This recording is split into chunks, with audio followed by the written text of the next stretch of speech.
January 16th, yeah. No, I just feel like I wrote that letter. I wrote that letter to her. I just don't feel like it was a year ago.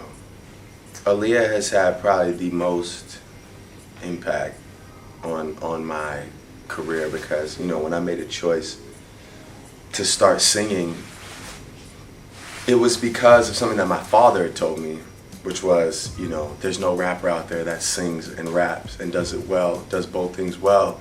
And he's like, in order to be successful, you're gonna need something other than just what everyone else is doing. So when I started singing, you know, I really needed, when I was rapping already at the time, so I had an identity in rap. But when I started singing, I needed something to like reference. I needed someone to be like, well, I want to be like that.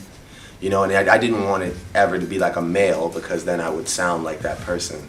So I just found like comfort in all of Aaliyah's music and her melody choices and the things that she talks about and sort of how she always like conveyed these amazing emotions but never got too sappy. You know, she always like kept it G, even as like, I say even as a woman because I feel like women make, you know, very like overly emotional music when they're singing, you know.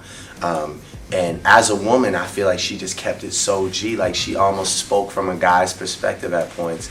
And, you know, to me, it was like, you know, she'd say things that were like funny, she'd say things that were witty, she would say things that made you be like, yeah, like I felt like that was the first time I could really sing a woman's lyrics and not feel like I was singing a woman's lyrics because she was speaking generally.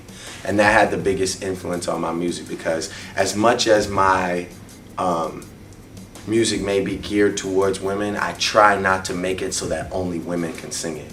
I try to put pieces in where guys don't feel uncomfortable singing a song about women, you know what I mean? And I get that from Aaliyah, you know? She was so great at keeping it general, like not gender specific, but keeping it so complex as far as like, you know, the concept. That was my biggest thing was, you know, she taught me that there's a certain way to make music so that it can be appreciated by a lot of people.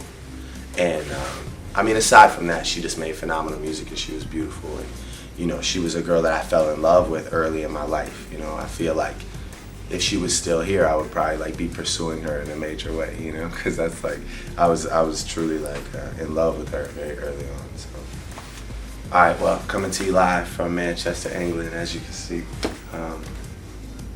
wishing Dana Houghton a very happy birthday. I miss you with all my heart. I'm sure the entire world does, and I love you very much. Thank you for everything that you've given me, and to your family. Everybody that's here, they all miss you. I've heard and I witnessed, you know, whether it be your fan family or your immediate family, and I'll continue to pay tribute to you and pay my respects and love always. And I hope to, you know, give you that hug one day soon. I love you.